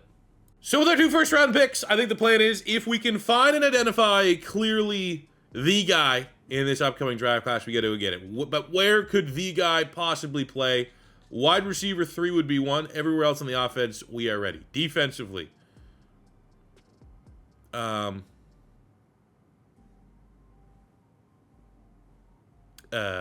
mean, Grant Delpit's regressed. He's an 80. Not necessarily. And we got like 79 there for Diabate at linebacker. So like maybe a safety, I guess. It's usually not a position that there's a lot of really good players, but we'll see. Well, for this draft, there's 2 first-round safeties. Lonnie Carr is projected to go top 10, so he's probably pretty decent. We'll take a look at Jerry Cherry. Jerry Cherry, baby. Elsewhere, we said wide receiver. So who's the top dog here at wideout, I guess? Can we get like a beastly wide receiver 3? A catching on Dylan Sweeney. What's the speed here? 4.57. Not great. I mean, who else is crazy? We got any other crazy players? Well, first round Garrett. I mean, we've done our homework on the O-line. I think we'll just play it safe. We'll go with the top wide receiver just to cross all the T's, dot all the I's. But the reality is, ooh, okay, Mr. Lonnie Carr. Where are you going in the mock draft? What are our picks even? 3. Dude. We've absolutely killed it. So we can grab that safety at 3. Where is he going? He's going 26th. I might get Jerry Cherry just for shits and giggles because of the name. I might get both them.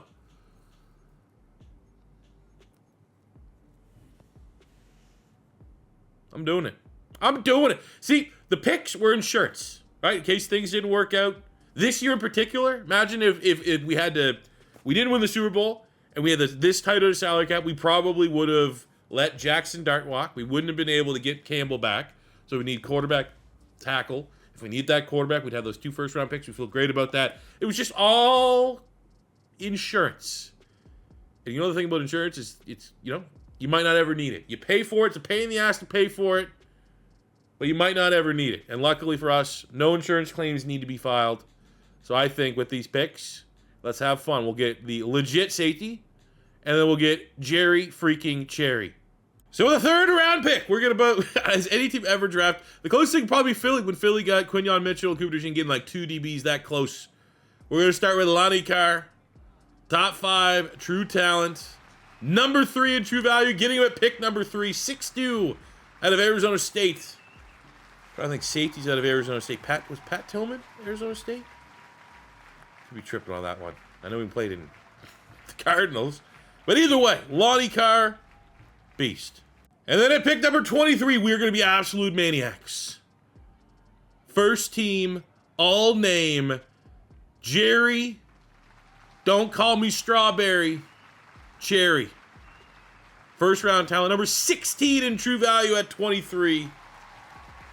So let's get a look at our draft recap. We need these guys to contribute right away as we are heading into the final year of our rebuild. Let's see what we got. And Lonnie Carr, 81 overall with a dev trait.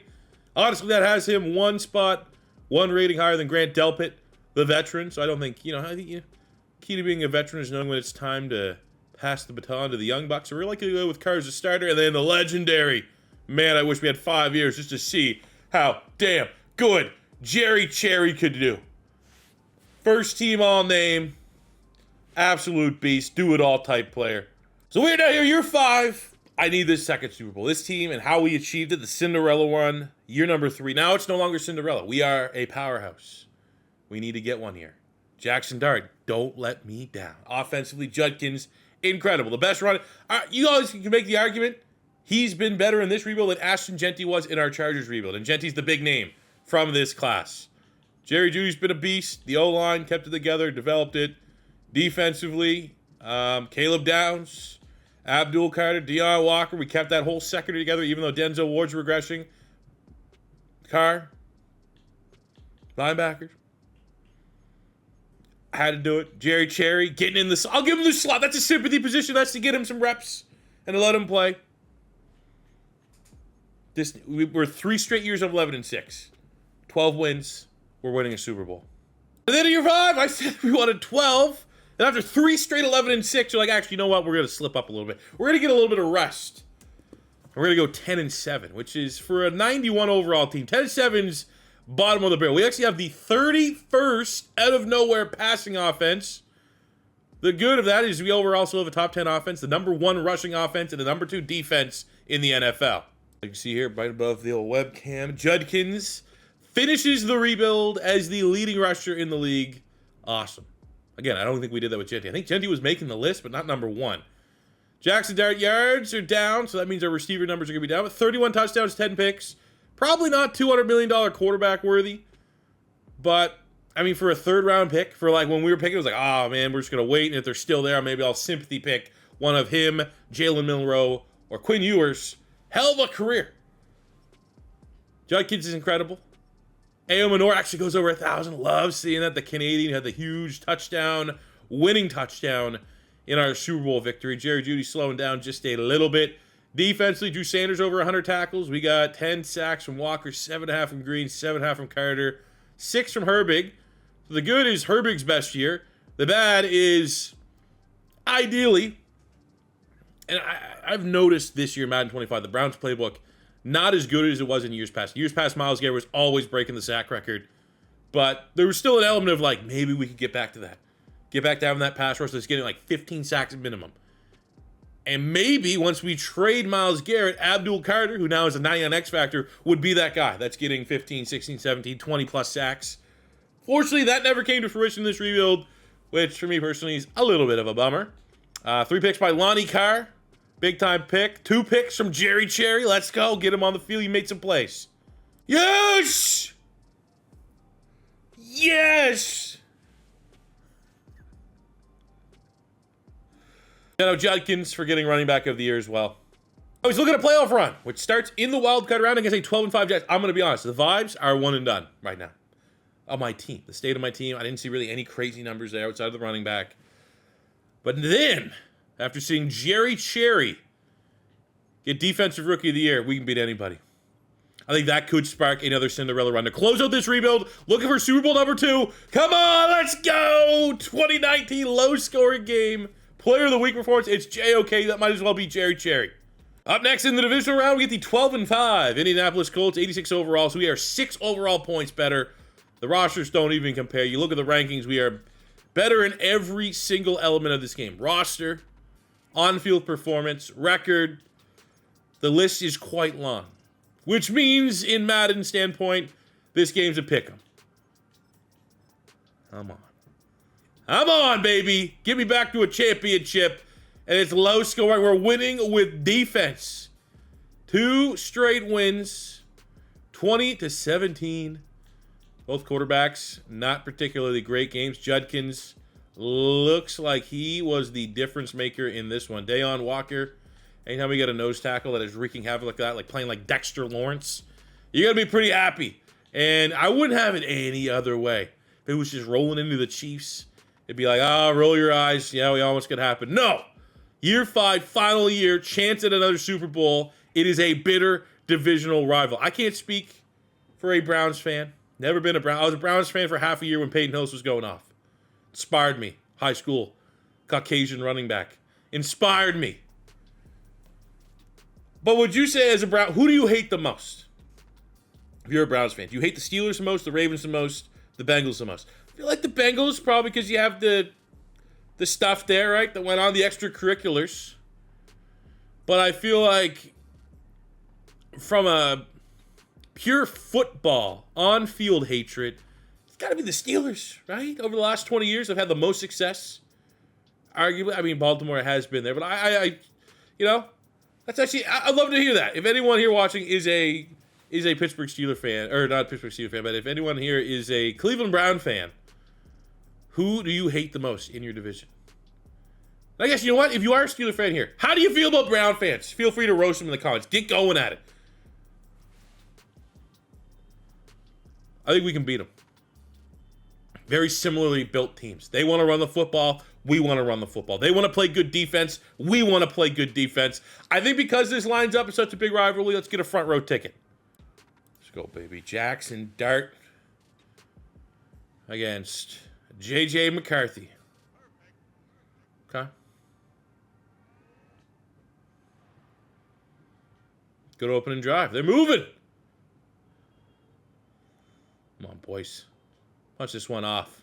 How about, what are we doing? Going for a 4th down, no points. Dude, we're getting fucking... You really? You need me to come hold your hand? So we don't get shut out, have to run a naked mile?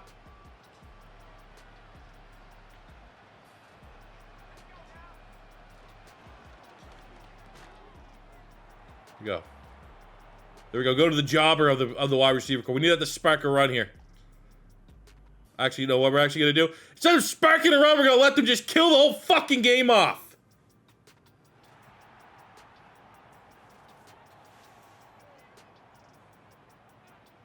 Jerry Cherry must not have been out there. He would have got 2-3 picks for me. I know he would have. Must have missed this game. Had other commitments.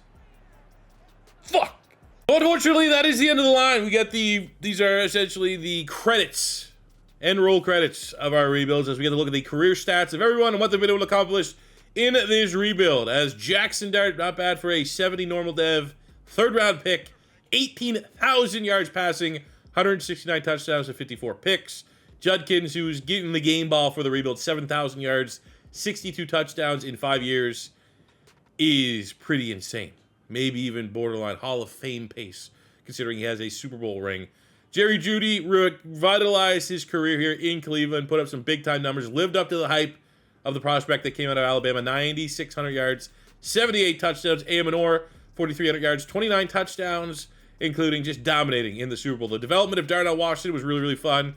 Obviously, a little bit more of like a meme player right now, but we showed that he put him in the right position, and we have a good sim offense for a tight end, given off how Njoku can perform.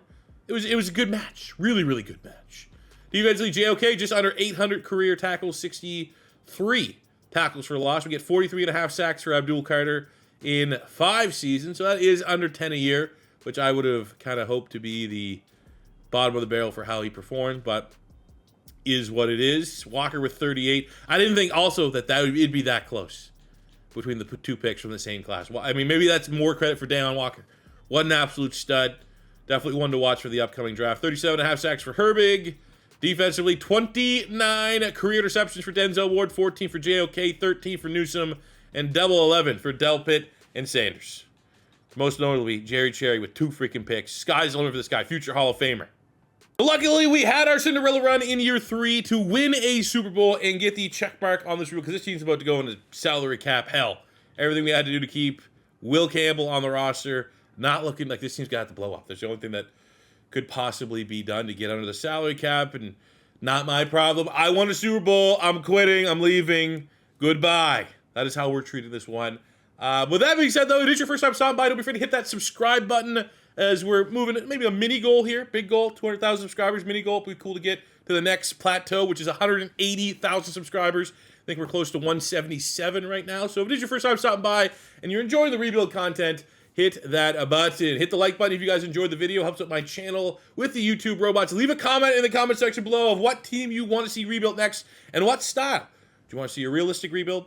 Do you want to see a college football rebuild? Do you want to see another one of those 7-hour, 20-year rebuilds? Let me know in the comment section below. And until next time, it's Boise 4. Say peace. I love you. Have a good one.